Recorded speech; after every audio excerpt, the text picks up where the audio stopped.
Okay, good evening to everybody who has joined us this evening. My name is Tanya Brown-Griffith. I am the Programme Director for the BAME Disparities Programme across Sussex.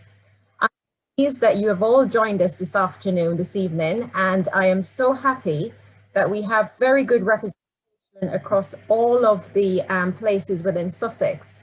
We've got people joining us from Worthing, from Crawley, from Eastbourne, from Mid-Sussex, and it looks like we've got people there as well. So welcome to all of you. These webinars have been commissioned by the Disparity Response Programme across Sussex as part of Sussex Health and Care Partnership, which is made up of all the Sussex NHS trusts and the 3 local authorities. So a truly collaborative piece of work. The webinars are being delivered and organized by Diversity Resource International, which is a BAME or Black, Asian, Minority Ethnic led organization supporting Sussex Black, Asian and minority ethnic people to achieve their life aspirations through self-confidence, making positive choices, overcoming barriers and achieving employment and business development goals. And they do provide bespoke training courses, mentoring, and in today's webinar, we'll be focusing on access to health and social care, where we will be hearing from esteemed speakers. But in the first segment, I'm really excited to let you know that we will be celebrating Black History Month by hearing from members of the BAME community across Sussex, their personal stories, as well as we will have some contributions of poetry. The final segment of the program will be led to you or public, those that we serve, that you have the time you need to engage with us. Ask questions. You can do that live by putting your hand up when we get to that segment on the program, but also by putting your questions by clicking the Q&A function on your Zoom function. So without further ado, I'll take you into a few housekeeping.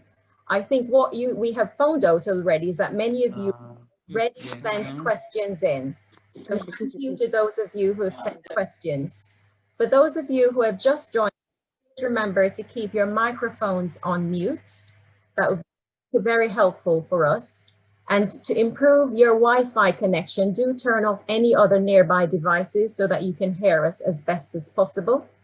Ensure that your camera and microphones are off when you're not speaking. That would also be really helpful. You can ask questions live in the question and answer session by raising the little hand icon on your Zoom screen. But first of all, I think the most important thing is we're here to have an open discussion, but please do remember to keep things respectful, valuing each other.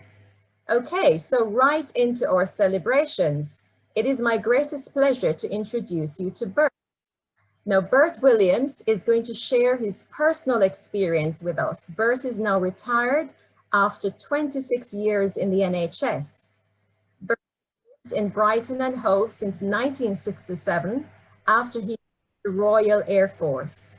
His avocations include voluntary work for Mosaic, community-based organization of Black and mixed parentage families and individuals providing safe and culturally diverse environments. Bert has also helped to run the Brighton and Hove History Group. Bert, welcome very much and thank you for joining us. Thank you, Chair, hosts, distinguished guests. Good evening and welcome. Thank you for inviting me to this talk at Diversity Resource International. This is such an honor. You have my gratitude and my congratulations. I'll tell you a little bit about me. I was born in Jamaica. I went to school, church in Jamaica, age 16. I came to England, and that was quite a cultural shock and excitement when I got here as a 16-year-old. You might wonder why I came to England. Well, I was recruited from Jamaica to come to England. Not only me, but my two sisters, they were recruited from Jamaica as student nurses, including my wife, in the 1960s to come to Brighton General to train as nurses. My brother and I were recruited to come to join the Royal Air Force in 1960. And how we came here, in Jamaica, there were newspaper articles, advertising. There was a shortage of workers in England. After the last Second World War, 1939 to 1945, there was a lot of loss of men, and there was a shortage of workers in the country.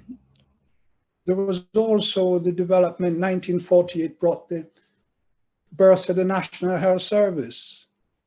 Once again, there was a shortage of workers, in particular nurses. And it was estimated at that time that there was a 48,000 shortage of nurses alone in Brighton, in England itself. When I came to London, I had few aspirations of what I wanted to be. I worked in factories until I joined the Royal Air Force. After I joined the Royal Air Force, I served for 5 years. I got demobbed, and I got married in 1967. In 1967, I got married. And I moved with my wife, Shirley, and a 11-month-old daughter, Joanne, to Brighton. And we've been in Brighton since 1967, right up till now, coming up 50 years or so. I've worked in the National Health Service. I was trained in the Royal Air Force as a cook. And when I left, I decided to work in the National Health Service. And my first job was in the National Health Service, was at the Royal Sussex County Hospital. And I worked as a chef in the kitchen. And that was quite an experience itself, working in civilian life. It's something that I enjoyed. And I also played cricket for the hospital for 17 years.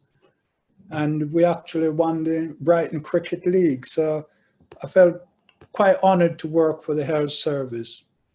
I worked after a while as a catering manager for the National Health Service, and I covered the hospitals like from New Haven to Cholmondeley Heritage, Lewis, Victoria. I was the catering manager for that branch itself.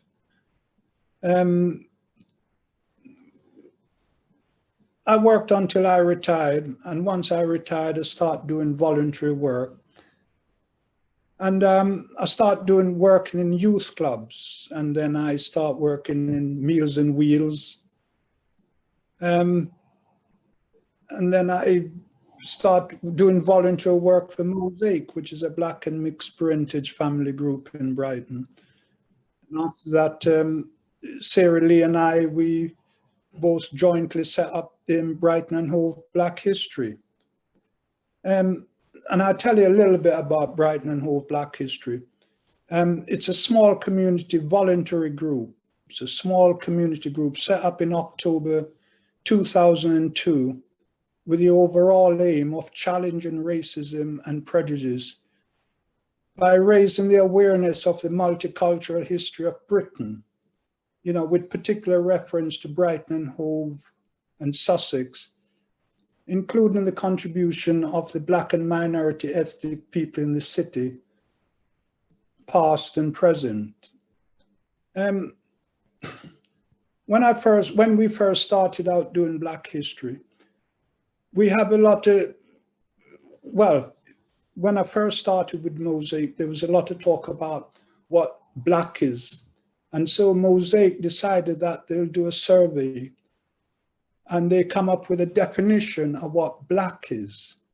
So Black history is actually using the definition of mosaic, which is to define what we call as Black. We say Black and minority ethnic people. We call those as Black and mixed parentage people, and their accent, I'll say that again. It refers to people whose ancestors, their origins are from Africa, Asia, Afro-Caribbean, the Middle East, Romani, and the indigenous people of the South Pacific Islands, the American continent, Australia, and New Zealand. So we look at the ancestors from those people. And that was a different definition we came up with what Black is in Brighton itself. So, but what Black History Month is, Black History Month first came into existence in the USA, and it was designed in 1926 by Professor Carlton Woodson, who was a Black historian. Black history in America is celebrated in the USA and in Canada during February. But Black History Month celebrated in the United Kingdom since 1967. At a meeting at the Greater London Council Policy Unit, they founded the UK Black History Month, and October was selected for Black History Month in England. But what Black history is largely about focusing on the history of African, Caribbean, Asian, Afro-Caribbean, and Asian people itself. And don't forget, Chinese comes under Asian itself. And for instance, in Brighton, we do activities to include special activities in schools, libraries, lecture conferences like this one you're having, concert hall, universities and college, and dedicated websites. That's where you can promote Black history from. Here, Black history is based mostly on events including, for instance, we do bus tours, we do walking tours, and we highlight the achievement of Black and minority ethnic people in Brighton itself. So we look at people going back, people like Sarah Forbes Bonetti, the African princess who got married in St. Nicholas Church. We look at her story. We have people like George Bridge-Tower, child prodigy, a Barbadian child prodigy who played in the Princess Band in Brighton. For instance, you go along to the seafront, to the Royal Crescent, and the houses along there, that was built by a West Indian called J.B. Otter, and that was built in 1776. So we look at highlighting the achievement of the Black and minority ethnic people, past and present. We've also done, recently, looked at local people. We look at people like Devinda Dillon. We look at different various local people in the community, and we look at their contribution. And we have around 12 people that we've looked at in Brighton, and we have on the website their names up and what they contributed to the city. So that's what Black history is about. And Black History Month is about promoting Black history and looking at the contribution that people have made. I would just like to say a little thing about our group. It's a Black History group. I feel honored to be working with outstanding friends and family within Brighton itself, and we've seen numerous success.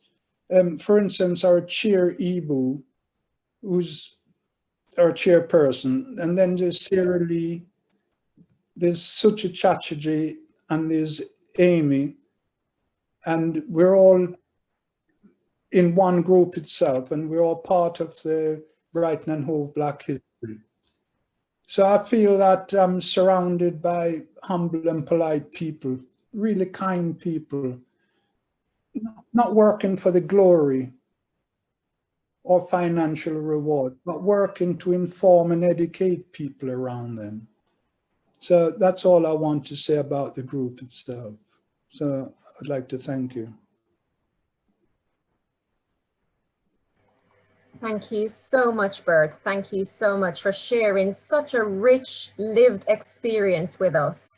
And certainly in the amount of work that you've done within the community, just really challenges all of us to do more to achieve racial justice. So thank you so much for your contribution. And now it's my greatest pleasure to also introduce Zelma Player. Zelma is a retired NHS health visitor who was born and educated in St. Kitts in the Caribbean. Zelma moved to the UK in 1970 to take up a career in nursing. Her 45 years healthcare experience includes nurses training at St. Thomas School for Nursing, her experience working at Westminster and 3 NHS London hospitals before commencing her health visitor training in Brighton University. She has been working as a health visitor in Uckfield, Eastbourne, Lewes and Brighton before retiring. Welcome, Zelma. Thank you so much for joining us tonight. Thank you very much indeed. And good evening to everybody. And thank you for having me on this panel. I'm really, feeling quite sort of pleased to be here. As you heard, my name is Zelma Player, and I was born and educated in St. Kitts in the Caribbean. We were all encouraged to leave St. Kitts to actually sort of better ourselves and to train in our sort of various careers. I arrived in the UK 50 years ago to pursue nurse training, and I've worked for the NHS for 40 years. I'm now happily retired. I commenced nurse training at St. Thomas's Hospital in London in 1970, and I trained at Nightingale School of Nursing, receiving my SRN in 1973. I had an excellent training, and I feel very proud, to be a Nightingale. There were only 3 of us actually from the Caribbean in my set. But my sister, she also trained in England, and she trained in Essex, and she had a much higher percentage of Caribbean nurses in her hospital in Essex. In those days, nurse training was actually free. Our meals, accommodation was subsidized. We earned a low salary, but we contributed to the staffing of the hospital. I mean, if you consider what it's like for nurses now, there's really quite a big difference. As I said, my sister qualified in 1972, and she continues to work in the NHS at the moment. Nurses were actually actively recruited from the Caribbean, and the doctors were recruited from India, and we all helped to establish the NHS right from its beginnings, even though many staff at that time were not given parity. I progressed actually quite quickly through the ranks, and I actually got to ward sister level in 1978. However, it is actually well documented that many nurses and doctors of BAME background were not considered for and did not get deserved promotion in those early years. And even today, there are lots of issues regarding seniority. During my hospital career, which spanned 10 years, I was often asked, early on in my career, if I spoke English. At times, I was even congratulated about my English. I must admit, I did actually adjust my very strong St. Kitts accent in order for people to understand and to be accepted. When I was a ward sister at St. Thomas's, I actually had the privilege of meeting 2 older women from this sort of Windrush generation. And they were permanent staff on my ward. They did the cleaning and the catering, but they were very, very valued. and they valued by the nursing staff and patients, and they were very much part of our team. This was before privatization of the cleaning and the catering services. My hospital career was actually very demanding. It was hard work, but it was very rewarding. I enjoyed nursing very much indeed and felt valued. We were well staffed in those days and we delivered excellent care. I mean, today there are very many staffing, training and pay issues.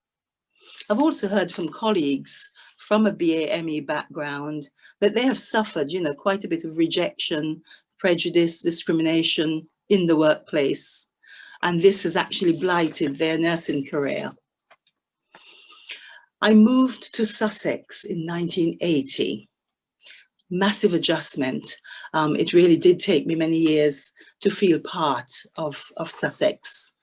I can remember actually early in those days meeting a friend from the Caribbean in Lewis and feeling absolutely quite elated because there weren't very many people from my background living in this area at the time. I mean, we've remained very sort of close friends. I had an NHS career change as well in 1980 when I moved to Sussex. So that carried with it quite a bit of stress too. But I trained at Brighton University as a health visitor. And then I worked in Sussex, West and East Sussex for a total of 30 years in 4 different areas in Sussex. Community nursing was very challenging. It was quite stressful as well, but most worthwhile and enjoyable most of the time. I was actually accepted by my colleagues actually, and we all together worked really hard in the community. But I did meet some families in some areas of Sussex that had never, ever had contact with a BAME worker. And initially, you know, they were very reserved with me, but in time, having established that I was quite competent, then I was accepted. I remember actually, I'll give you just a quick example. I remember visiting a family and a very young child came to me and patted my hair. I had quite a big afro in those days. And she patted my hair and her mum was really totally embarrassed. I mean, she really was. And she apologized. But I actually had to say to her, look, you know, I reassured her and said, look, I was not offended at all. And I saw this as a learning experience, you know, for the child. I was never refused access to deliver care, but I do, however, know of colleagues who have been refused access and who obviously have been very offended by that. When I worked in Brighton, I did visit quite a number of families, from international families. I covered Brighton University and also Sussex University. So we did have many international families. And it was always a pleasure to visit these families who were always very welcoming. And many of these families were very isolated. Some did not speak English, but as I say, they were always receptive to any advice, support, health promotion, input that we offered. And in time, did access our services very happily. I must mention the interpreting service because that was a service that we actually used, you know, quite frequently. But I did think that perhaps there was a lot more scope for input in this area. At present, I've actually got 7 members of my family who work for the NHS in different roles, you know, throughout the country, but there are 7 of us. You know, my son is actually a doctor in Leicester, and they're staff from all over the world. It's a very diverse population there, and an international workforce as well. And he actually recalled that on a particular day, you know, during his training, of 33 operating theatres, only 4 of those theatres in Leicester were staffed with colleagues born and trained in the UK. So I think that just really highlights, you know, the contribution from, you know, international colleagues. Both my husband and myself, we've been on the receiving end of the NHS. And I must say that we were very, really very lucky in that we received very good care. But we have got friends, and obviously in the news as well, we hear of patients who have not been quite as lucky as we have been. And the present sort of COVID-19 crisis is highlighting many sort of BAME issues, as well as the bigger divide in the health outcomes in various areas of, of our country.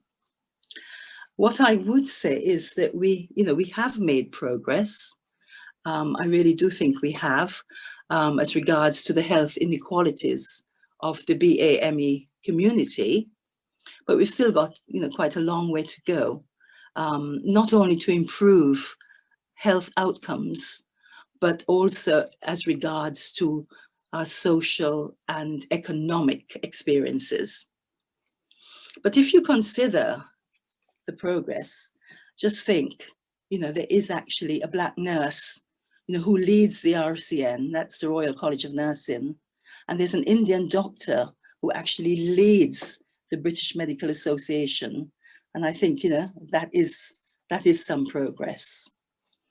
Now, if I were to sort of recommend improvement in our sort of health and social care for the BAME community, what I would be addressing would be poverty. A real national living wage would help a long way. I would address housing, i.e. a proper housing program. And certainly, last but not least, I would recommend an improvement in our services for children. Both preschool children, school children, and the after school sort of facilities for children. Children, very dear to me, they are our future, and a good start in life improves good life chances. I think that's really as much as I would like to say tonight. So thank you very much for listening to me. Thank you. Thank you so much, Zelma. You've shared such insight into working in the NHS with us, and your thoughts about working within our communities, interfacing with members of our population, both from a BAME background, but also those from a white background. And I'm so pleased that you've had a positive experience, but thank you for highlighting that there is still a long way to go in terms of sort of racial equality, but also around health inequalities. Thank you so much. And thank you for also sharing your ideas on how we can improve the experience for our Black, Asian and minority ethnic workforce, but also for our patients and public. Right, it gives me great pleasure to now introduce Grace. Grace is going to give us a contribution of poetry. Grace Nichols is a renowned poet and a receiver of the Cholmondeley Award and the Commonwealth Poetry Prize. Grace's work has been central to our understanding of the important culture of Caribbean-British connection for nearly 3 decades.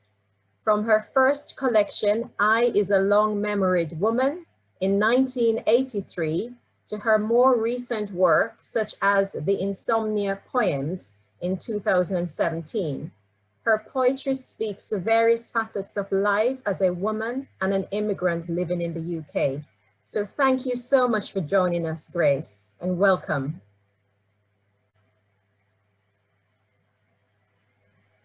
Now, evening, everyone. I'd just like to say thank you to my BRAC for inviting me to be part of this evening's celebrations. And thank you, Tanya, for your warm introduction. I just say a few words before reading a couple of poems. This being on Zoom is still a new experience for me. I've been on it twice before, so you have to bear with me. I like to begin by saying that writing is my way of participating in the world and of helping to keep the human spirit alive, including my own spirit. As a poet, I feel part of a wide community of writers and poets in Britain, both Black and white. I've been traveling around Britain for the past 35 years, giving poetry readings, doing workshops, and getting children especially to express themselves and their feelings in poetry, because I feel children, especially at the primary age level, they're so open and excited about words and language. So that's what I do in the main, apart, of course, from writing books. Earlier this year, I was asked by Goldsmiths University to write a poem to commemorate the 1977 uprising in Lewisham. That was a few months before I myself came to Britain. They were going to do a big mural of that. It was an anti-racist kind of rally and demonstration in Lewisham at that time. And they were doing a big mural on the walls of the university. And they wanted to have a female poet represented and to come up with a poem which would also be inscribed on the walls of the university. I hesitated because poetry is a very rebellious art form. Poetry doesn't like to be dictated to, and you can't write a poem, you know, to order. And so I hesitated to do that. But as it happened, after this summer of events, as you all know that happened, I came up with a poem, because to me, poetry is rooted in a sense of wonder and is always trying to break free of shackles and to get back to the cosmic. So I came up with this poem. So it wasn't really directly about the Lewisham uprising. It's called Bert. Mountain faces of the dead look out at us from the small windows of a TV screen. That young nurse, pregnant with the seed of life. That bus driver, that doctor, that cleaner, a patchwork quilt of humanity gone to a memorial of rainbows. But how could we have foreseen the way in which a pandemic wouldn't seem to reveal the endemic strain of another, the insidious stitches against a people's dreams, the tread like Bert, now banner, I can't breathe.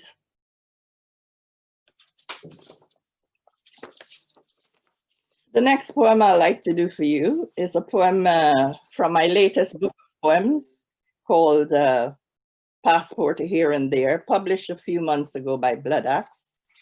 And it's a poem entitled Atlantic. It's about the Atlantic Ocean, which for us as people of the diaspora, of the African diaspora, the Atlantic is so resonant with all kinds of meanings and brings to mind all kinds of images.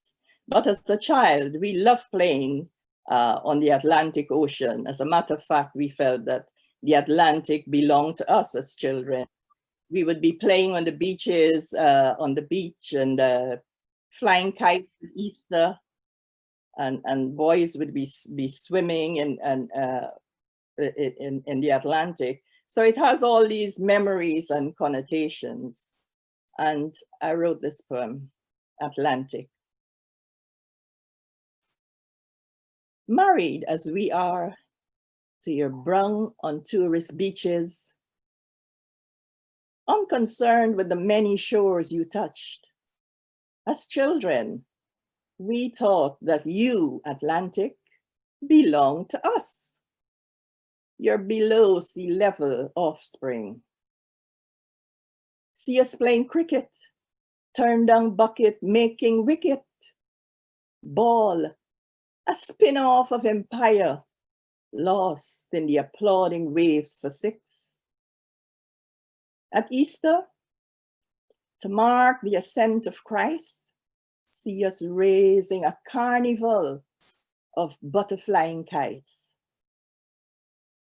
Yet we know that playfulness is not your nature, that ships sink in you like matchsticks, that small boys daring to dive from the jetty's edge sometimes never surface from your majestic magnetic depths.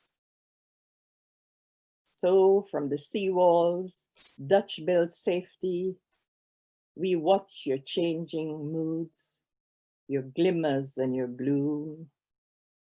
Atlantic, now sleeping in the distance, peaceful as a dog glossed by the morning sun. Atlantic, now churning up an army of wild horses, white manes threatening a biblical leaping, or brooding ships that bruise your memory, the nameless bones on the seashells of your history. Still at dusk, we love to sit in the evening's calm, hearing the wash of your voice over rocks and sand, watching the small emergence of a blueback crab. Me thinking that is you, Atlantic, who give birth in the nascent dark to the coming on stars. I'm not certain whether I have time for one more poem, but I could end there. But if you'd like me, if I have time, I could end with a more playful one on migration, but I don't know how long I've been on for. Thank you, Grace. I think what would be good is if at the end, if you're staying for the end, we might have some extra time towards the end, but I took myself off mute very slowly because I was just having such imagery as you read your poems, really such good imagery, especially around the Atlantic. I could actually take myself there, such a way with words. So thank you so much. Truly an amazing gift you've got for poetry. And as I've said, if we do have time at the end, we'd love to hear from you again. So don't go away. But thank you so much for sharing your gift with us. Thank you so much, Grace. Thank you. I think at this point, we will be focusing on this evening's webinar on access to health and social care. In this segment, we will hear from two speakers around access to healthcare, reducing health inequalities, and describing the services that are on offer for us. Our third speaker will then address the social care and any sort of content regarding reducing social inequalities. So first of all, I would like to welcome Siobhan Melia. Siobhan is the Chief Executive for Sussex Community NHS Foundation Trust and Executive Sponsor of the BAME network at Siobhan is also the Chair for the Sussex System Community and Primary Care Collaborative. And I do know that reducing health inequalities is close to Siobhan's heart. So Siobhan, welcome and thank you for joining us this evening. Thank you, Tanya, and hello everybody. Delighted to be here this evening. What a difficult task to follow in Grace's poetic footsteps. I will guarantee that I will not be as impactful in my use of words as Grace was. So as Tanya said, I'm Siobhan Melia. I'm the Chief Executive at Sussex Community NHS Foundation Trust.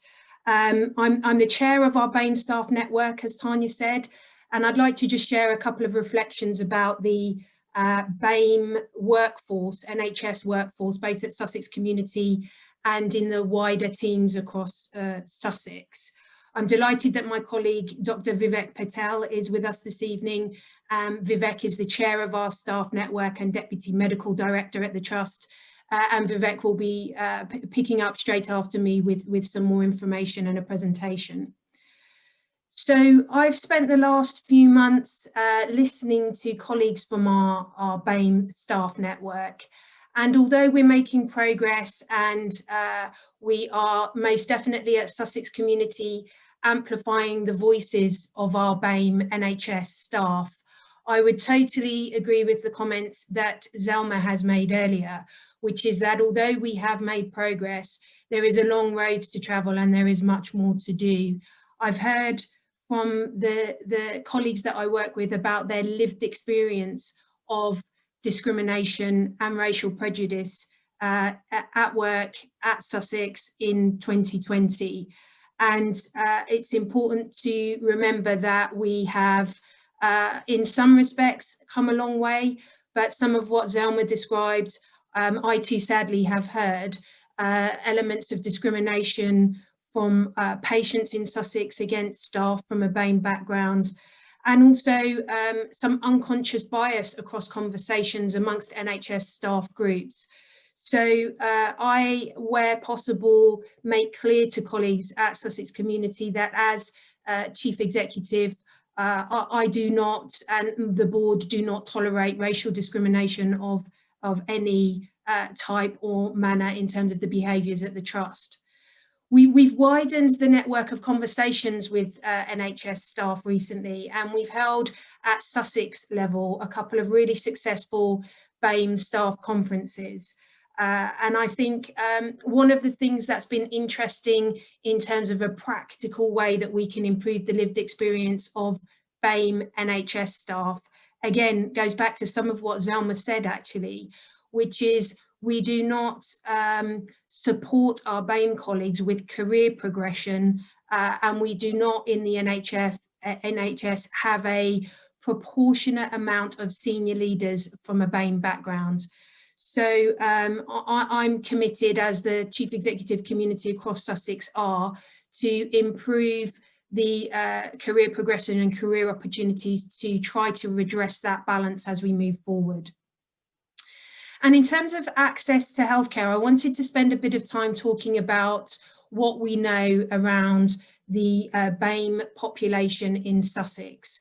So the last census was carried out in 2011, so the data is obviously not as up to date as it could be, recognising that there'll be another census next year.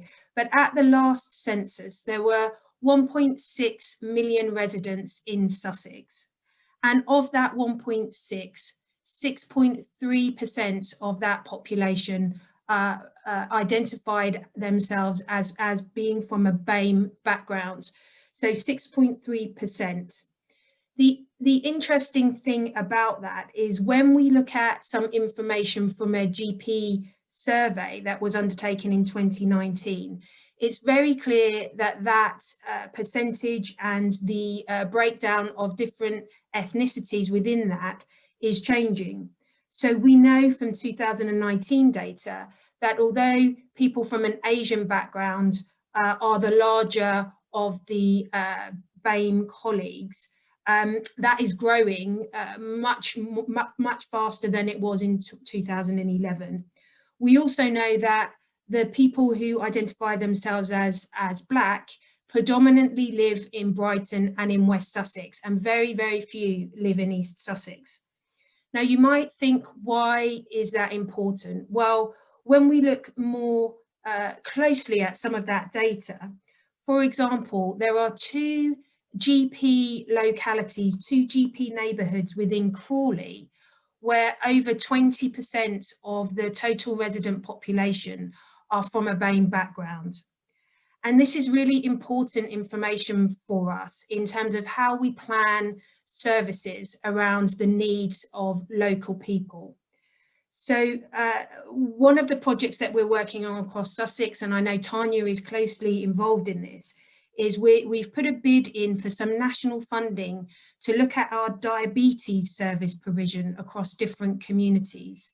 And that's really important for us because diabetes and other long-term conditions but particularly diabetes, is more prevalent in people from a BAME background. So understanding where our patients and our people from different BAME backgrounds live means that as we move forward, we can build services more locally, but importantly, also make sure that they are culturally relevant to the local communities that we serve. So moving forward, one of the ways in which we can do that is by ensuring that we as NHS providers and GPs in particular really focus on ethnicity recording across all of the services that we provide in Sussex. So when at my organisation, we started to look through the last few months about some of the COVID disparities, some of the issues around access to services, we realised that our data around the people that are on our caseloads is simply not good enough for us to be able to accurately look at where different BAME populations are living and what type of services they're accessing. So ethnicity recording, and some of you on this webinar tonight may think, why do I need to describe my ethnicity to my GP or to my health visitor or to my nurse or doctor? It's really important that we know we can build the right services for the future around the populations that we serve. But also, as my colleague Vivek will talk about, there's some really targeted work that's been undertaken across primary care around the risk factors for our BAME patients and our BAME communities. And without that data, we're not able to accurately reach all of the people that we need to. So finally, before I hand over to Vivek, I just wanted to reiterate Tanya's comment around the opportunity to engage and to hear from you this evening. Thank you so much, Siobhan, and so sorry you froze. I think you were really just getting into the last bit of your update for us this evening. So thank you for joining. We will come back to Siobhan later on. I know, as Siobhan said, we're really keen to hear from members of the public on any challenges they face accessing NHS services. So do remember to put your question in and questions in the question and answer segment or in the chat forum, just so that we can get to your questions to our panelists and to our speakers. We do have a dedicated question and answer session later on, and I want to remind you that you can also ask questions live by raising your little virtual hand on your screen. It's in the shape of a hand. Just click on that and you will be able to raise your hand to ask a question. We will select quite a few people to answer those questions. I will direct the questions to the panel. We may not be able to answer all the questions that are posed to us tonight, but there is a report that will be sent out about 2 weeks after tonight via the Diversity Resource International website that you can certainly access and read through. We will endeavour to answer all questions that are posted within the chat forum, on the question and answer clicked button, but also those questions that members of our public had sent in on registration. So it gives me great pleasure to introduce our next speaker, who is Dr. Vivek Patel. Vivek works at Sussex Community NHS Trust, as Siobhan mentioned earlier, and I believe Siobhan is back, so she may join Vivek in answering some of the questions later on. Vivek is also joint clinical lead for the Sussex Disparities programme and co-lead for the BAME locally service, which is being delivered from GP practices. So thank you so much for joining us, Vivek. I know you also want to hear from our public, but we would love to hear from you about the locally commissioned service, but also your thoughts around health inequalities. Thank you. Thank you, Tanya. Thank you for the introduction, and what a great evening. It gives me a great pleasure to be here with you all. What an inspirational speakers as well, specifically Zelma. Some of the points that she has made are very relevant and pertinent to what I'm going to say and discuss. If somebody can bring up the slides, please, the first one. Thank you, Aaron. Why BAME LCS? What do you mean by LCS? It's a locally commissioned service. Why do we have to look into the services? We are very clear when the pandemic started, COVID-19 led by the disparities that exist within our society. Needless to say, we started to see as the number of cases going up, also the number of deaths. We did notice that the first few people to die, that at least in a healthcare setting, were from a BAME community and background. And this started raising some alarms in everyone's mind as to see why is this disparity there. A group was quickly established. As the more cases grew, we all came to know that it's like it is disproportionately affecting our communities. And then what we did was we established locally across the Sussex to look into what is this happening and how can we prevent this if there were to be a second wave.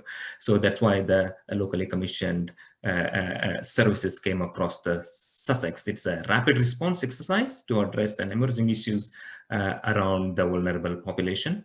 Next slide, please. So we all know, I definitely COVID-19 has affected our population in more. There are some reasons to those reasons. I'm going to go into that to address that. What we did was we wanted to do two things. One is looking into a proactive and reflective part of a BAME specific activities, that is to communicate, first of all, using our own language where it is needed to communicate the messages across all the people.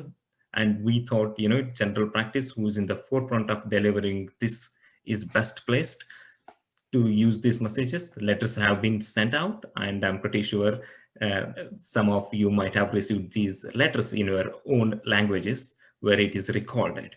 The second part of this was to offer a holistic review for BAME people with the modifiable risk factors. We definitely know people who have got a diabetes, people who have got a hypertension, people who have got a COPD, that is the lung condition, have definitely got an increased chance of getting the COVID disease as well.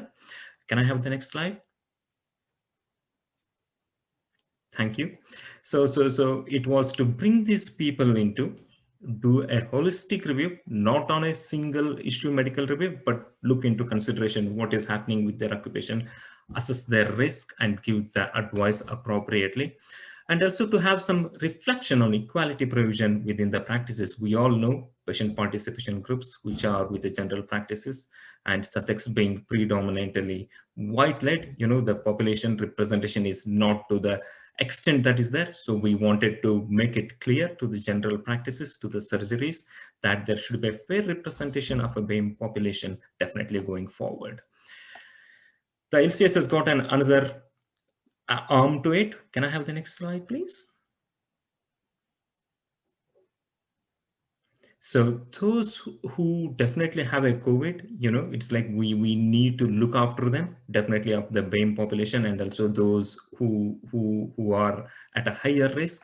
So anyone identifying as a non-white BAME categories or living in a certain postcode where the deprivation is higher. We know that definitely, the individuals will get the disease to a greater extent, also have got a poor outcome. So we wanted to identify them, these people, so that we can target them, so that we can treat them to prevent the complications earlier. So that has been following in your GP practices locally. Can I just have the final slide? So if you look into, there are, when we started this, we have sent around 21,000 letters across the Sussex area in patients' own languages, explaining what they need to do, what are modifiable risk factors, to get in touch with their general practices so that their health can be monitored. Also, if they did have a COVID positive symptoms, then they can be remotely monitored through the oxygen saturations, and this has been happening across the Sussex. Although we haven't seen the numbers that are across the nations truly and wellly, but I think we are starting to see the numbers going up, and we're going to catch up, I'm pretty sure. So the holistic review, as I've mentioned, these have been happening. Almost around 837 holistic reviews have been completed so far. So looking into the hypertension, looking into the diabetes, looking into the other risk factors that can be affected and that can be looked into. So these things are happening locally, and I would urge you, whoever is there, locally, to spread the word. This is the most important important thing, because people need to be aware of that. Our communities need to be aware of that, and we are here to protect them. Definitely the general practice is open to everyone.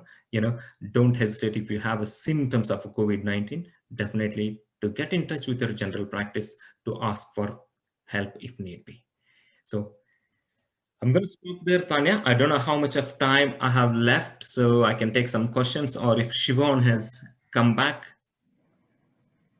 Thank you, Vivek. Thank you.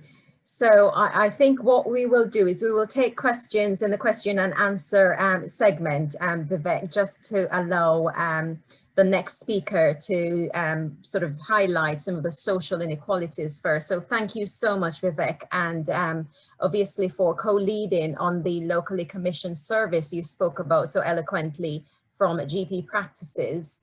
I think, we have had some really positive feedback from members of the public who have access to services and who have had the letters translated in their own language, and just the value it brings to them, just the fact that they feel respected and valued as an individual. They can read their own letters. They haven't had to ask their grandchild to read the letters to them. So I think absolutely it's a piece of work that I would encourage members of the public to engage with. If you have received a letter, do follow up with your primary care GP provider to get that holistic assessment completed as soon as possible. Really important. So our final speaker in this segment is Mr. James Johnson. James has a BA in psychology, a master's in mental health, social work, and an MA in social work research and evaluation. James has more than 25 years experience with East Sussex Social Services as a practitioner, manager, and practice educator, and has maintained a strong commitment to BAME issues. His contributions include founding member and first chair for the Hastings BME Forum, visiting lecturer and mentor to students on the Momentum program at the Brighton University. James is also an active local community person within statutory and voluntary groups on the BAME and race issues. And James has written a book, Reflections Through the Glass Ceiling, which is presently being sort of re-edited, I believe, James, for publication, yes, which you can advise us about later on. So thank you, welcome for joining us. All right, good evening, everyone, and I'm glad to be here. Unfortunately, being the last speaker, everything I wanted to say has been said by previous speakers. But let's talk a bit about myself. My name is James Johnson, and I was born in Liberia, West Africa. Liberia has a unique history, as people will know. It was established in the 19th century by freedom slaves. So my ancestral roots go back from Africa to America, back to Africa. My wife and I, with our 2 young children, returned to Hastings in 1981 from Liberia, following the military coup in Liberia. My background is in social work and mental health. And to give you some indication of disparity and how things have changed, the social work profession in the 1950s to the early 1970s was seen as a white middle-class profession. The only focus at that time had to do with not inequalities, but to do with social class. So the primary focus of social work in those days had to do with social class. But things began to change in the 1970s when the profession began to focus more on race, gender, and disability. And I came into the profession in the early 1980s because I wanted to make a difference. And I felt that social work was one of the few caring professions which held and placed empowerment, equality, and social justice as core values. Anti-discriminatory and anti-oppressive practices were central features of social work education and training. As I retired from social services in 2007 and then went to work as a palliative care social worker at a local hospice. But like all statutory organizations, social work takes place within a framework, a legal framework of duties and responsibilities, which are defined by law. Let me give you an example of that conflict with the framework and the social work values. I managed East Sussex Asylum team from 2001 to 2005. I was the practice manager for East Sussex Asylum team. But prior to 2002, the local authority was allowed to support destitute asylum seekers under the National Assistance Act. However, the Nationality, Immigration and Asylum Act of 2002 prevented us from doing that. So we're not allowed to support destitute asylum seekers under that act. It also took away the right to support children who were deemed to be in the country illegally. So there was a disparity right there between how indigenous people were treated and how people from abroad were seen to be by the government.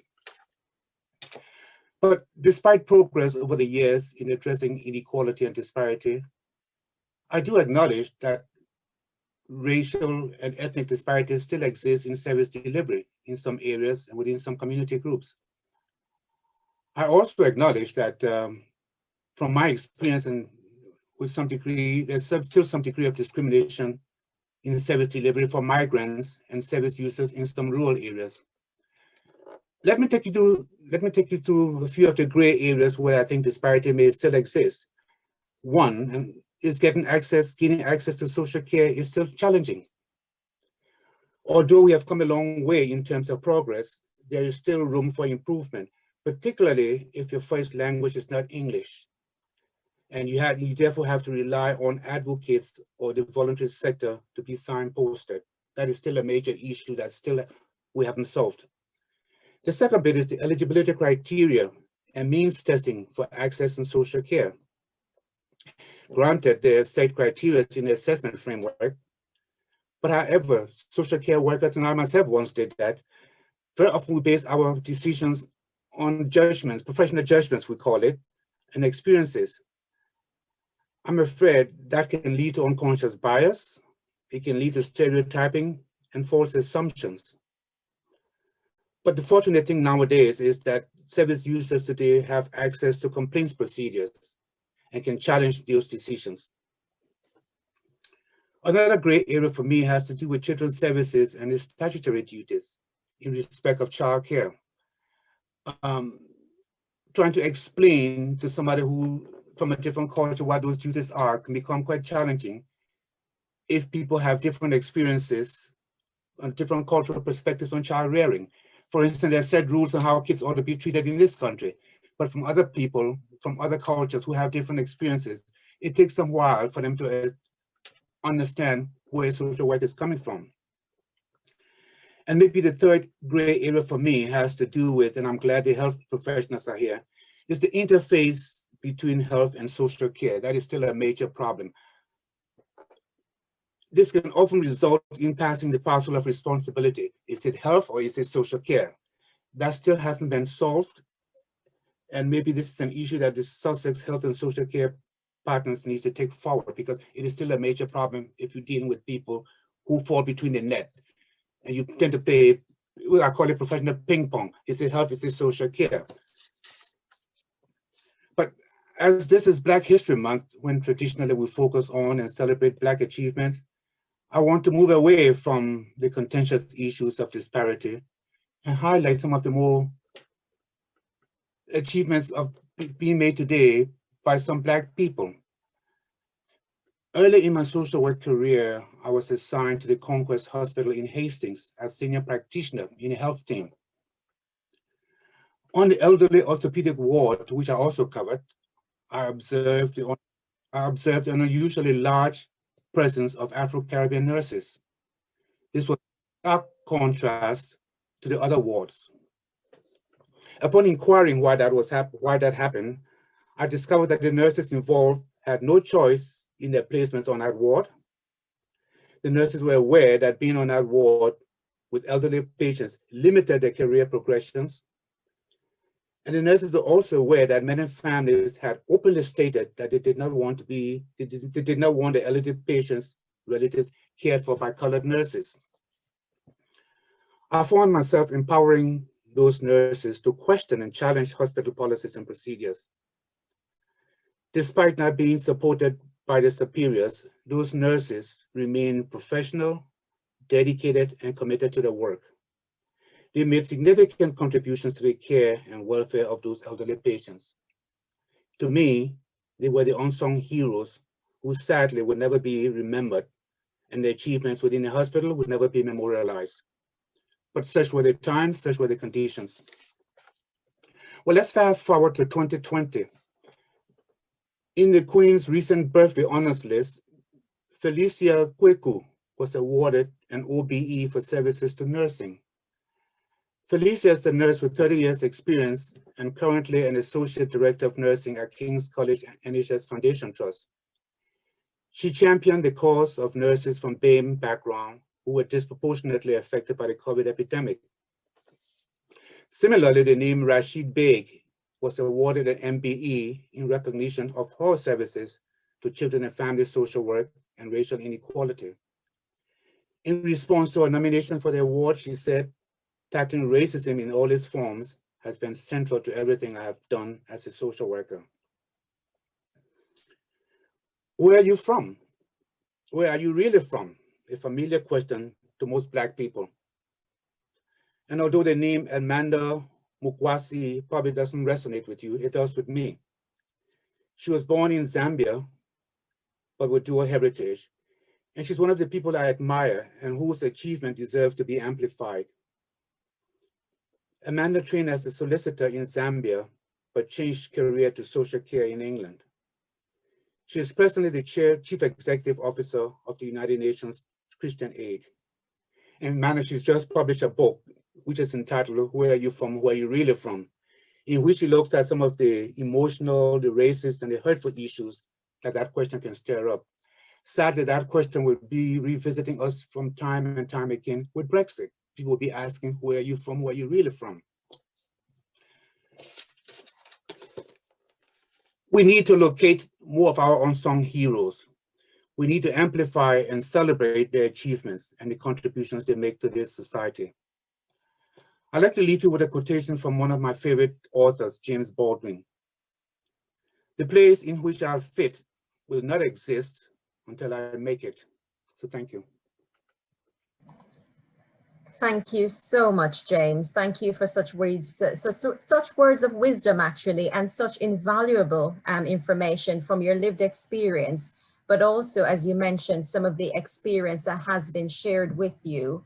It is really, really important to reduce those social inequalities in order to ensure that there is equal access to services for our BAME community. So it gives me great pleasure to say we are now at the segment of our webinar, which is led by the public. So by all of you who have joined us this evening, because what we will be doing now is to take the questions that you have posed to us either before you joined tonight, so when you registered with us, or that you have posted in the chat function or the question and answer function. Please also remember, if you raise your hand by selecting the little hand button on your screen, that we will also be able to direct some questions directly from you live to the panel. Please indicate who you would like to ask the question to. This evening, the panel will be made up of Bert Williams, Zelma Player, Siobhan Melia, Dr. Vivek Patel, and James Johnson. We will cover topics to do with health, access to health, and health inequalities, as well as social care, access to social care, and any social inequalities questions you have got. So I do have some questions that came to us earlier. So I'm going to pose the first one to Zelma.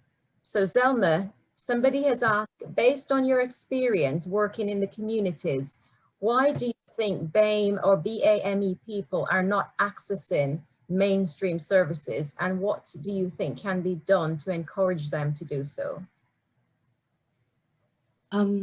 Yes, as you know, I sort of retired 6 years ago, but certainly when I worked, in Brighton in particular, we did actually make a really very sort of special effort to highlight the families that didn't speak English, you know, who we targeted certain families who needed extra support. And, you know, we would then, you know, direct them to services that would empower them. So we did do extra supportive visiting to those families. But I am aware that there's been quite a lot of shortages within the health visiting service, and you know, home visits have been reduced, and we're not seeing the families now as we used to in the days when I did health visiting. So I think that's really quite an important sort of factor to be considered, you know, some change to. Absolutely, thank you, Zelma. So that was a question direct to Zelma. There's also one here direct to you, Vivek.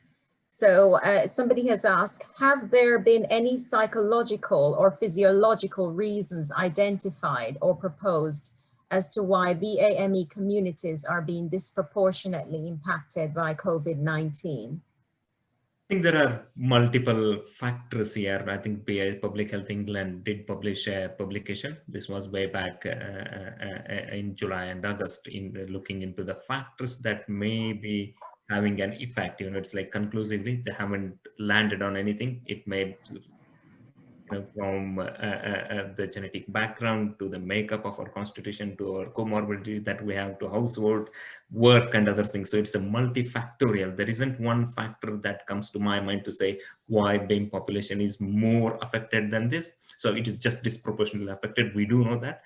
We don't know for sure why though. But having said that, that puts an onus on our population, even more importantly, to follow the social guidelines, rules, so that, you know, we are not contracting the disease itself.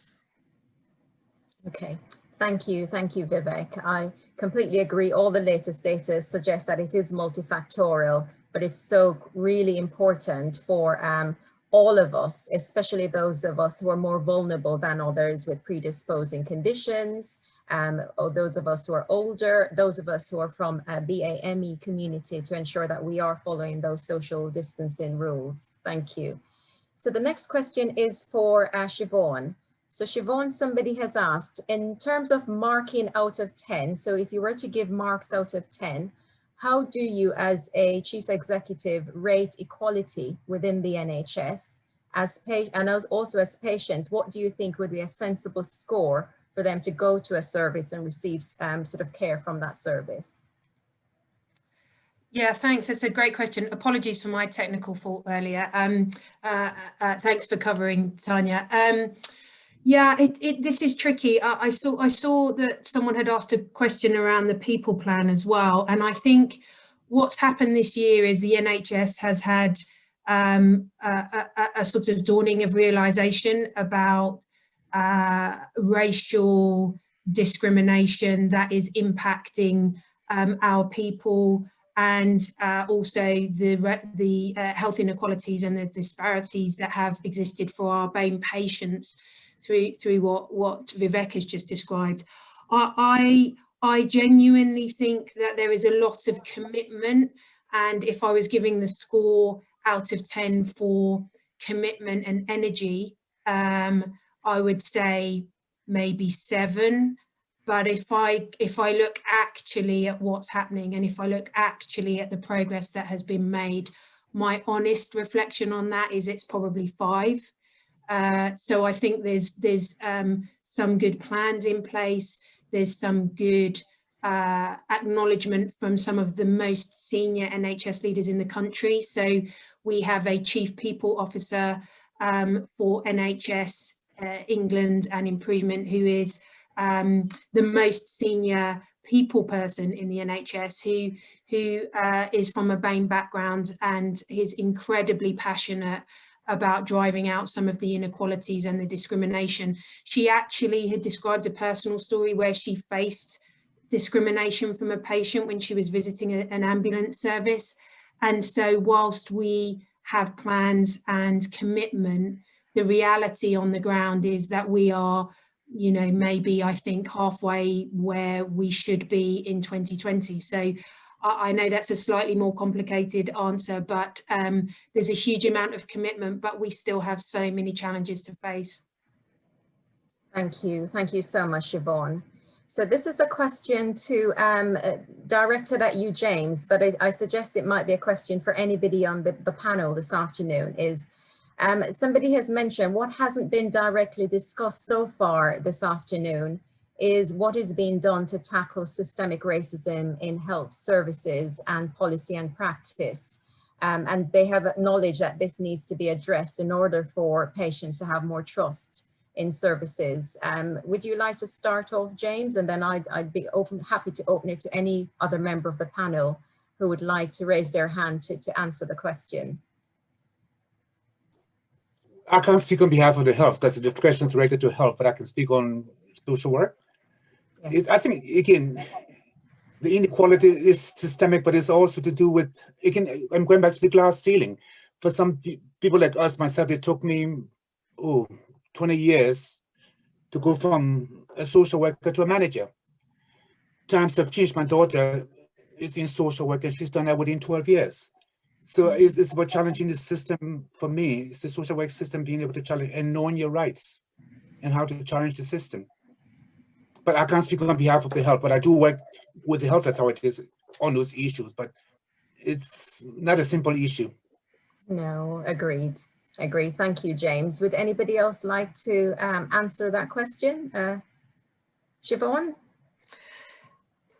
Yeah, so some of the structural changes that need to be made in the NHS do require the very most senior parts of policy making to think differently. So the central part above the organisations that we work within in Sussex.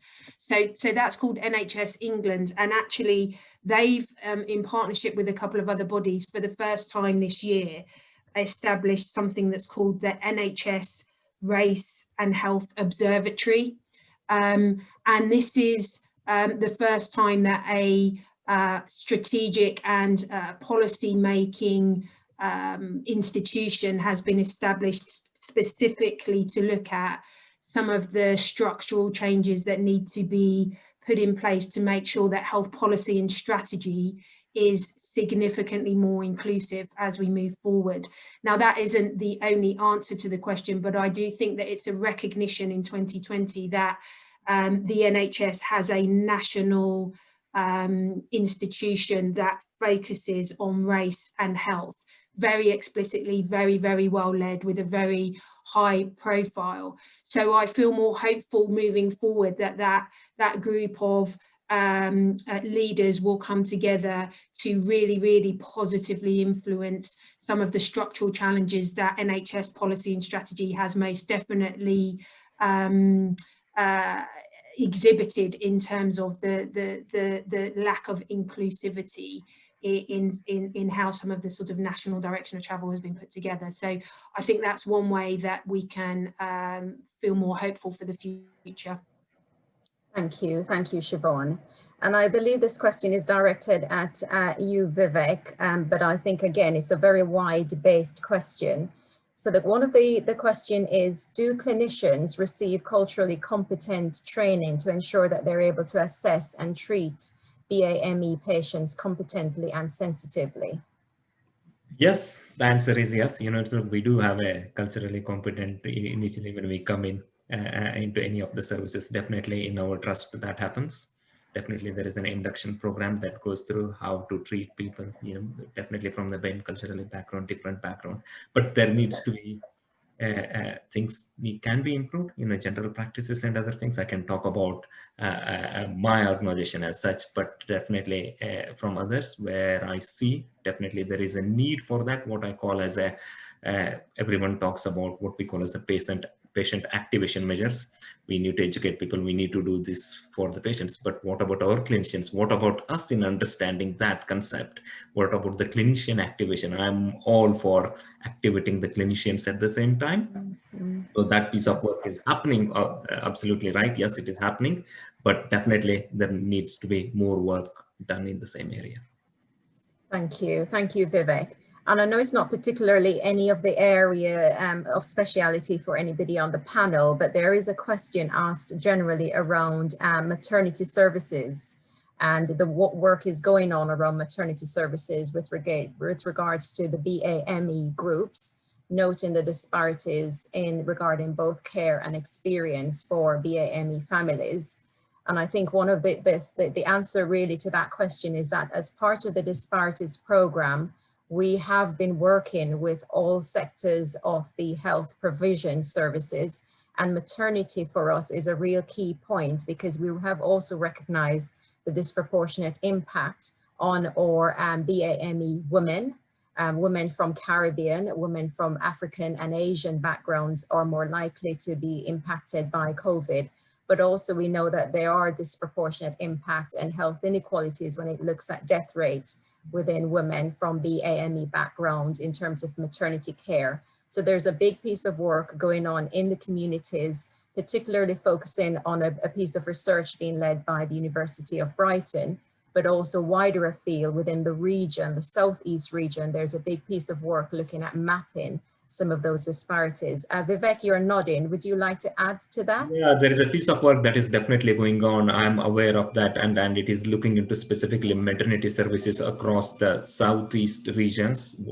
Definitely, we are aware of some of the disparities that exist. How do we tackle them? And COVID came along, and it's like, and I think the work has taken definitely a pace.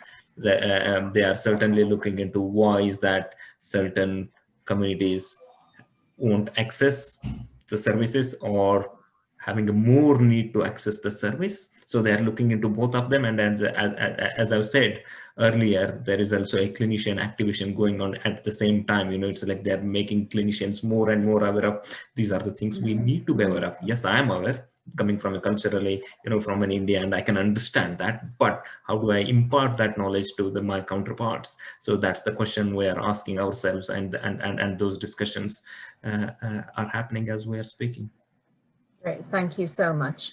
And this question is a general question as well. It is just recognizing that in some services, there might not be the representation of BAME patients who are accessing those services. For example, diabetes services, if the prevalence of certain conditions are higher in certain community groups, but we're not seeing the numbers accessing those services.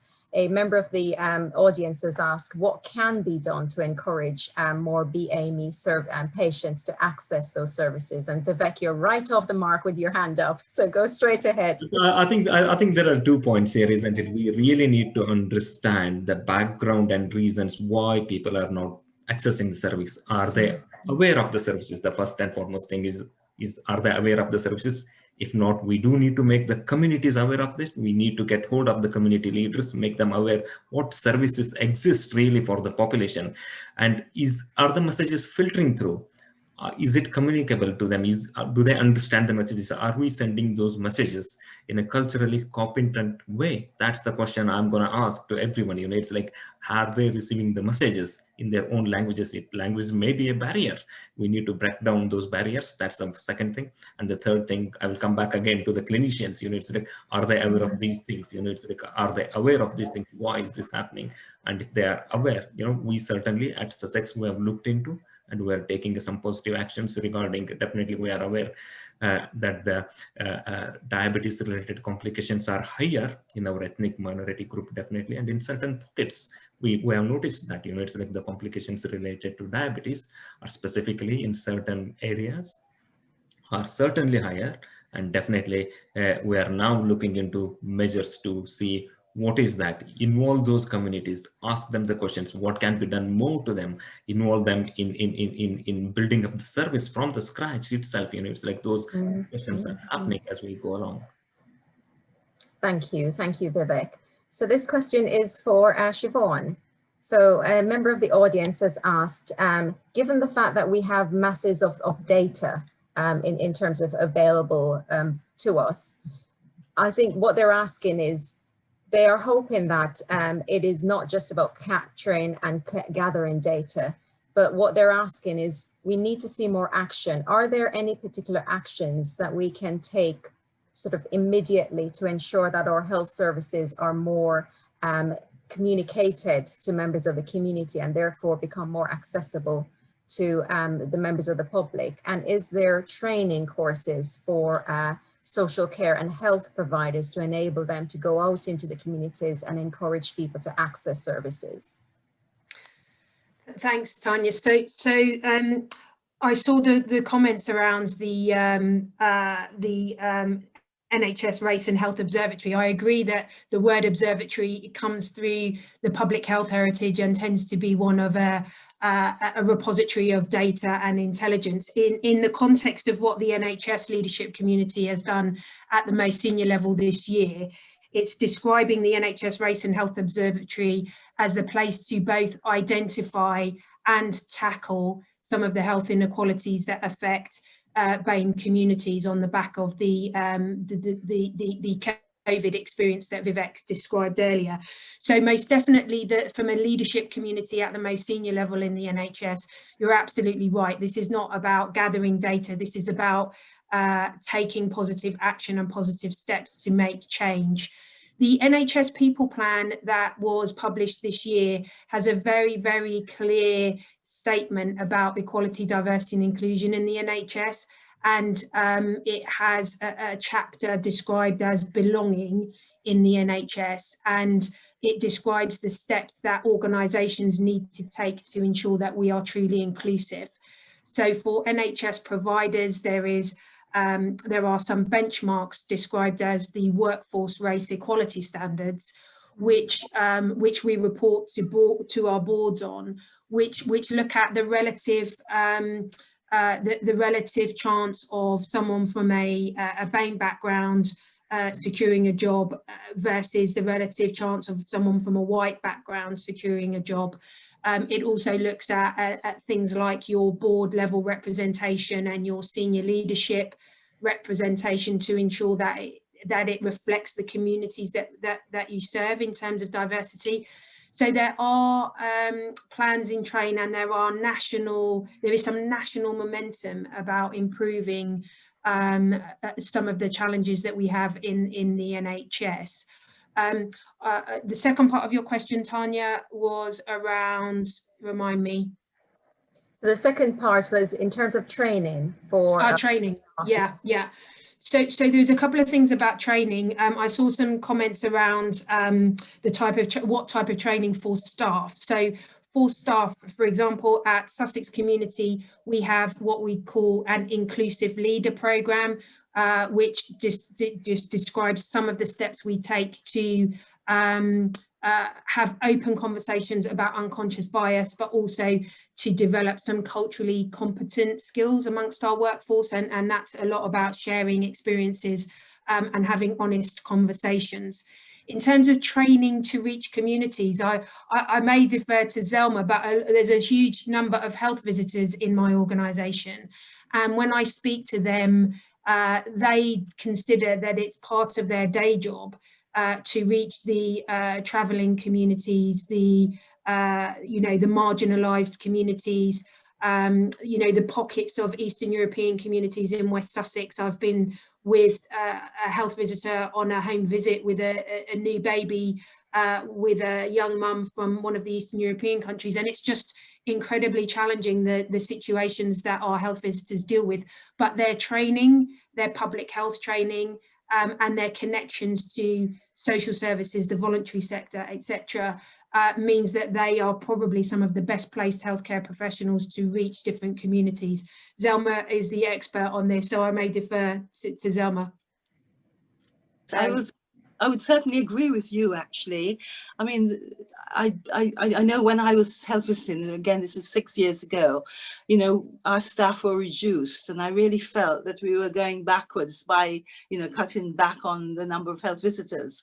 I mean, the whole aim of the health visitor is to search, for health needs, to stimulate sort of awareness of health needs, to influence policy affecting, health, and to facilitate activities to enhance, that enhance the whole service to the population. So I very much would like to see health visitors much more involved, but I do think the numbers would have to be increased. And also there must be more training as well, you know, for health visitors. Thank you. Thank you. Thank you so much, Zelma. So Bert, we've got a question here for you. So in terms of intersectionality with gender, with age, with LBGT, and on top of that, having, you know, the sort of ethnicity minority background, what do you think can be done to help persons to access services better and to feel valued within those services? And how do you think collecting ethnicity might help that? That's a great question indeed. And I think it needs a lot of looking into itself. I haven't got a clear-cut answer for you on that point, but I'm sure I'll leave that to the experts. So James, should I come to you on that question? I'm sure, Bert, it might be good for us to talk us through your long-lived experience as well after we come to James to touch on the key points of that question. Thank you. James, you're on mute.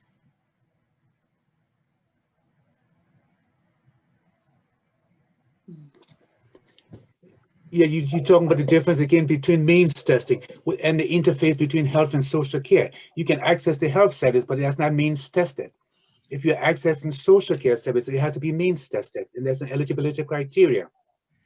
So there's a big dichotomy between the two. You know, the services are there, but for one, there's means testing, and the other one there isn't. And so you need that interface between the two services needs to be clarified. Great, thank you. And I think in terms of coming back to Bert then, in terms of your long and wide perspective of obviously your experience of working in the health care, but also your experience of working within the communities, do you think we've made much progress in terms of the sort of impact on our BAME communities accessing healthcare, but also accessing social care? You're on mute, Bert. It's not just about access to healthcare, it's access to education, it's access to most things in the community itself.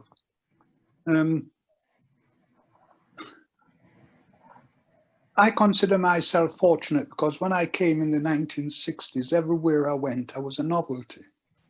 You know, so he was part of this center of attraction. He was, you know, he was a center of things all the time.